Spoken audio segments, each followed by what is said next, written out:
Hey folks, Steve here with a very special unboxing video for you today. We're going to be looking at Tetsuya Nakamura's Fire in the Sky, The Great Pacific War, 1941-1945, published by Phalanx Games. This is a game that was on Kickstarter. I missed the Kickstarter, but after seeing it displayed in various places, I said, you know what? I'm going to pick it up. I'm going to pick it up. We'll see how it goes. Now, I've been relatively happy with stuff that Phalanx has done before, namely the Hannibal and Hamilcar version of the game Hannibal. I like that. I'm not a big user of the plastic minis and whatnot. I use the different kind of counters in that game, but that's a classic game. They did a pretty good job with that, and so we'll see how they did with this one. Now, Fire in the Sky is a game that has come out before. It's gone through a couple different versions and iterations. And I have seen it played at a convention once, but I didn't really examine it very closely. So this is a pretty new game for me. I'm not very familiar with it, but I know it is quite popular in some areas. I've seen it. Looking around, the folks seem to like the game. And this new edition, we'll see how it goes. Now, this is a Pacific War game, duh, right? That is supposed to not take terribly long to play. The box down here says 60 plus minutes for 2 players for 14 and above. And so just a preview, right? It's a standard map size covering the Pacific from, I guess there's like Asia just barely on the one side of the map, Indonesia, different regions, all the way on through, with Australia kind of peeking around here. So it's got some big hexes, I guess, which is is going to contain a lot of potential of space represented there. So I guess if you're really looking at this, say like, well, what does this really look like? Well, it's certainly not the size of, say, Mark Herman's Pacific War, which I still am waiting for. And it's a little bit different than Empire of the Sun, which is another Mark Herman game covering the Pacific War. And those are really the Pacific War games that I am most familiar with, as I have copies of them in one form or another. But this is certainly a lighter game. I just based on my initial look at some of the rules online and pictures and stuff, I would definitely say this is probably lower in overall complexity from Empire of the Sun. And so if you found Empire of the Sun maybe a little complicated, this might be a good alternative to get you used to fighting the Pacific War at a pretty big strategic scale. And might just be worth a look. But let's get this guy opened up and let's just see what we're dealing with here. So ripping off the shrink wrap like we do. First thing I'll say is that the box, obviously it's attractive looking. I think that the imagery used is nice. I've seen other box covers for this game in previous editions, and those look nice too. This is just pretty nice. The box, it's got, it's seemingly well made. I mean, I'm not going to spend too much time talking about the box itself. Just pretty standard, density and quality. There you go. You just note it is square shaped, so it's not going to sit neatly beside some of your other games, maybe from Compass or GMT or whatever, but there you go. First thing, lots of baggies, which I do appreciate. Sometimes I've been getting games from publishers and they don't come with their own baggies, which is not a big deal to me. I have tons of extra baggies, but I do appreciate that they've given us quite a number for sorting all the various things, so that's some goodness. And more, we have a number of quite thick, like cardstock hidden information sheets. So 34th Task Force, 18th, 16th, Eastern Fleet, 8th, 64, Far East. These appear to all be the Allied players. I suspect we may have others in the box to come. Some dice, some blue dice, some white dice. So I guess that's pretty straightforward stuff. The dice are kind of interesting. The actual, that's not painted on. Those are actually holes. There are die holes that are the pips, which is interesting. Here we go, rule book. 2-column format, color, glossy paper. Rules coming in. Let's see if they got a page count on the back. I guess not. So 20 pages of rules altogether with the back. 19 pages of rules technically on the back. A bunch of charts that are going to be useful for play, obviously. Damage and return schedule, transport costs, enemy airzoc effects, naval damage, combat table, surface combat. Lots of different things here to look at. A lot of different things. Not being familiar with the rules, really, it's hard to say much for it. You can see they've got a nice illustration of what the naval unit means. There's anti-aircraft ratings, there's firepower, there's movement allowance, defense ratings, air strength ratings, all kinds of interesting stuff there to take into account. And as we kind of flip through, pictures accompany most things. The rules look pretty straightforward. It looks like there are some examples, or at least notation to help you understand the rule itself. You can see there's it looks to be some good example of something for some optional rules. And they do note how the optional rule affects gameplay balance or who it helps. So optional rules favoring the Japanese, favoring the Allies, and so on. So really, if you don't look at the optional rules, you're really talking about 16 pages of rules. Basically, the rules creep onto this page a little bit, but you're really talking about 16 pages. Font's pretty, not teeny tiny or anything. Plenty of pictures. So the real number of rules here probably is not that much in terms of complexity. Surely it's a different system than many other games that on Pacific War, probably to some degree. Probably not too bad. We've got the scenario book. So their game scenarios, looks like they're listed here. 15-turn scenario, Scenario 1, Battle of the Java Sea to Japanese surrender. From Pearl Harbor to Japanese surrender, it's a little bit longer, 16 turns. To Battle of Midway, 3 turns, 11 turns. You can see different bands of time and things, and all of this. Looks like 2-column format, but also includes a lot of pictures for help with setup. So, let's see. Singapore, strategic objective, finalize the conquest of Malaya and capture the main British East Asian base. So, probably some stuff to evaluate there in terms of how to get things set up properly. Oh, it looks like we're talking this is a big old example of play.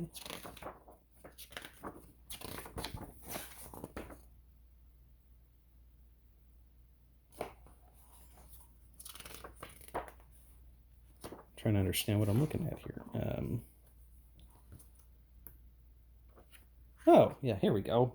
It's not as clear to see.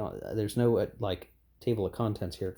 It does look like the scenario book has an example of play starting on page 15 that walks you through a lot of the game.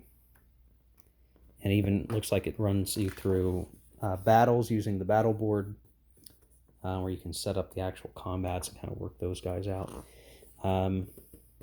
So, yeah, lots of content here, all well illustrated, showing you what things look like on the map board. That's all appreciated. It's going to be good stuff. You can play shorter scenarios, you can play longer scenarios, a lot of different possibilities for you there. The game does use cubes, apparently, to show either control or something, right? I'm assuming blue for allies, white for the Japanese. Relatively straightforward stuff. Now we get to the counters. Now, I'm going to just take a quick look. And we do have a little bit of some, I don't know what you would call it, misaligned cuts. Now, I saw a lot of belly aching by people online about this, and honestly, if I didn't know to look for it, I bet I wouldn't have even noticed it, at least in mine. Now, maybe this varies if folks are getting copies and it's way messed up. Just look right here. It just looks like there's a little bit of a misalignment on the cut, and where this probably comes from is the actual cutting the machine. If they use a die cut device, the die itself, what is likely the case is that there is a slight imperfection in the blade, and a slight indentation, which is what creates just the smallest little sliver difference here. Now, the belly aching that I saw, which I don't really know that I accept that as really valid. It was like, oh, it looks awful. Like, man, I don't know. Like, from far away, you wouldn't really notice it. If you're really looking for it, you can kind of see it on this one, I guess, in the right light. But what does this look like when it's punched? So I'm going to actually punch this out and see. Now, it's not like this for the entire sheet. If you look here, you really don't have it. So it's very specific to some of these naval units. That seems to be where the issue is. Everything else seems to look fine, by the way. You got a lot of circle cuts, so there's hexagon tokens, circle tokens, and these very large counters used for ships themselves. So let's pick one, punch it, and give it a look here. We'll go with the New York and the Texas.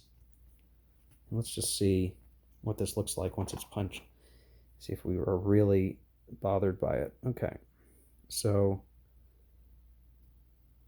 if you run your finger along it, you can feel it. You can definitely feel it. Now, again, if I have these guys stacked up and I'm playing the game, am I going to notice this? Really? Is someone really going to notice this stuff and really be bothered by it? Like, if I get really close, you can see it. I mean, don't, it's not unnoticeable. You can definitely see it, just barely. But in real terms, when you're playing the game, are you really going to notice that guy? Like, down here? Really? Are you for real? Are you kidding me? It's not a big deal. Not to me. I mean, you know, someone's really bothered by that. I don't know. I don't know what to tell you.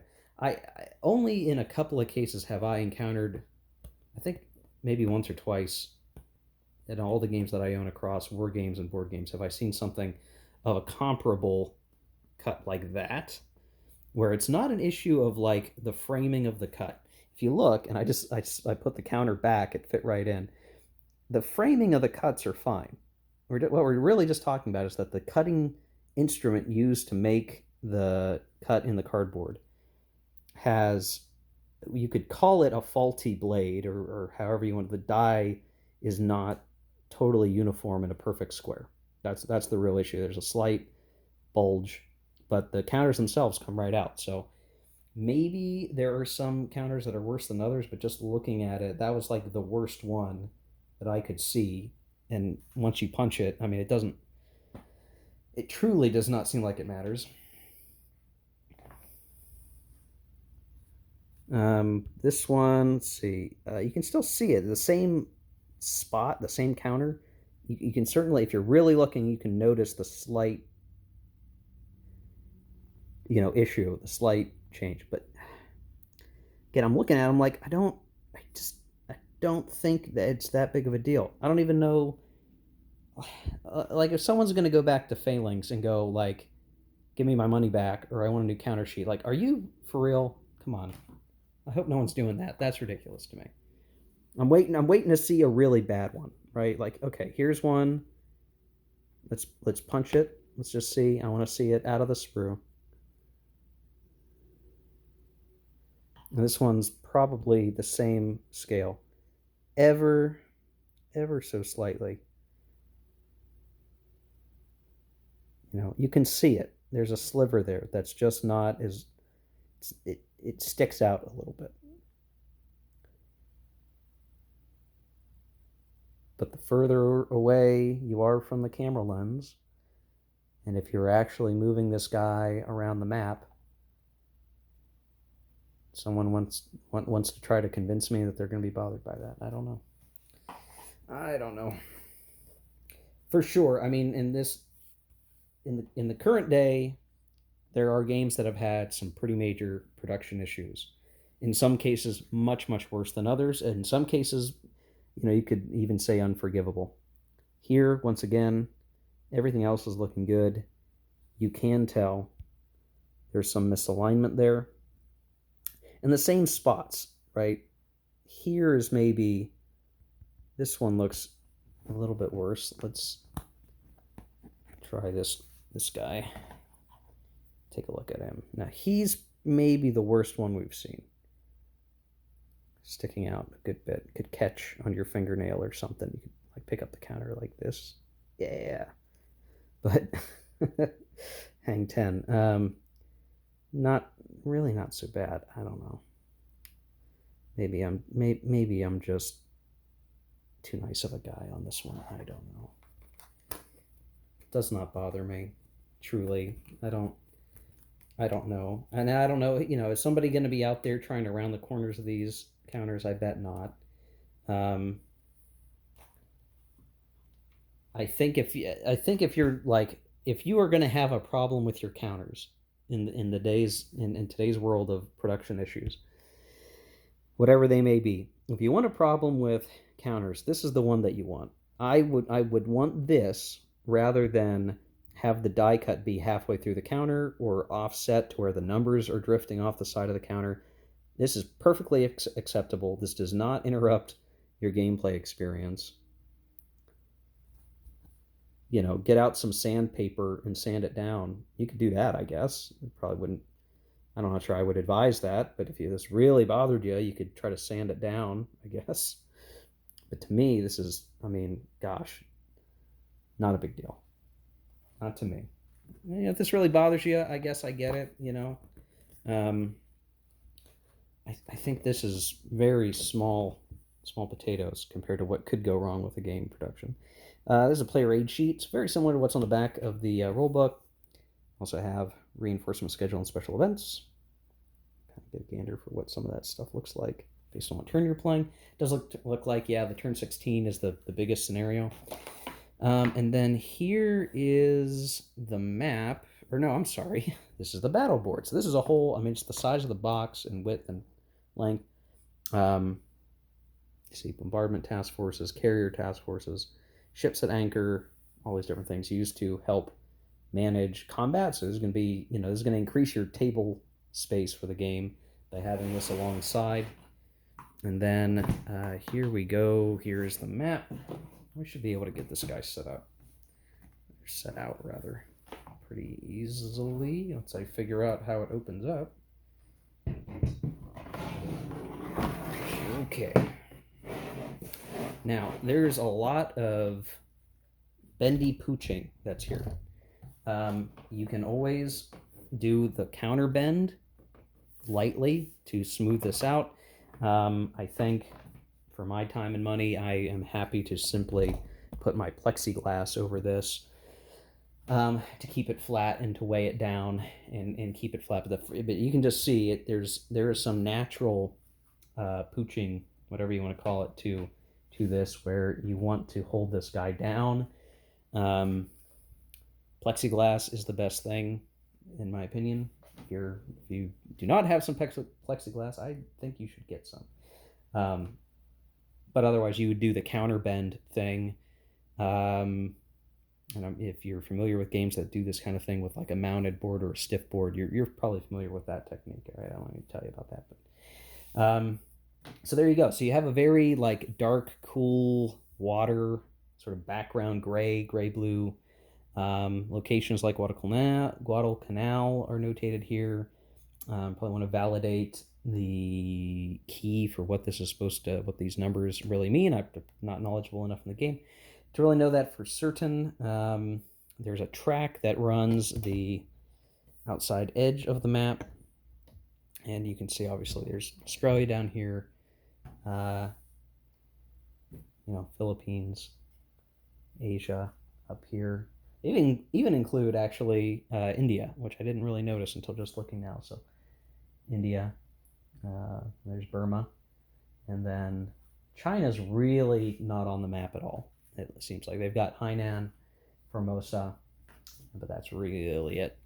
That's really primarily going to be all about your naval air activities out here in the Pacific. You got Dutch Harbor way out here. You've got Pearl Harbor down here. Tahiti way down in the corner down here. And some various holding boxes and different things helpful boxes along the way. So again, you know, if you just look at the scale of the game and kind of what is like the space of Rabal is one whole big hex on the map. You are dealing with a pretty zoomed out view, right? This is not, again, not Pacific War, not even really Empire of the Sun, in terms of maybe the complexity there. But I like the idea of this game because it would be fun to play the Pacific War, but not have to spend 14 hours playing it. It would be interesting to see how this compares with something like Conquest and Consequence, which is a game coming out before too long from GMT that uses blocks and is similar to Triumph and Tragedy. But I think this certainly seems like a good option to try and see how you can make it work if you like the Pacific War, Pacific Theater of Operations for World War II. I think this is maybe a good option if you're looking for something lighter. We'll see. I don't know for sure if it's a game for me until I play it, but I mean, based on the popularity that's out there already, it's probably at least worth the time to take a look at it. Whether or not we do this on camera on the channel and an actual playthrough, I'm uncertain yet, but we'll look at that. Now, what I did not have, or it didn't seem like I had any Japanese task force things. Maybe those aren't in the game at all, and I shouldn't expect there to be any. If I look on the back, okay, yeah, there's none shown for the Japanese players. It's all on the Allied player side of the map, so there must not be any for the Japanese. Which I guess makes sense, right? The intelligence was in the Allies' favor, so anyway, enough musing. There you go, guys. Fire in the Sky unboxing Great Pacific War from Tetsuya Nakamura, published by Phalanx Games. Again, if those counters bother you just lighten up. I think they're fine. I mean, I don't know. I'm not bothered by that at all. I'm good. If you compare that to other recent counter sheet issues in games, that's if you're gonna have a problem, that's the one you want. And I'm excited to try to give this a shot at some point soon. So thanks for watching, guys. Hope you liked the video. I hope it's useful to you in terms of you decide if you want to get the game or not, at least at an initial swing of what you're going to get. Until next time, guys, take care. Keep gaming.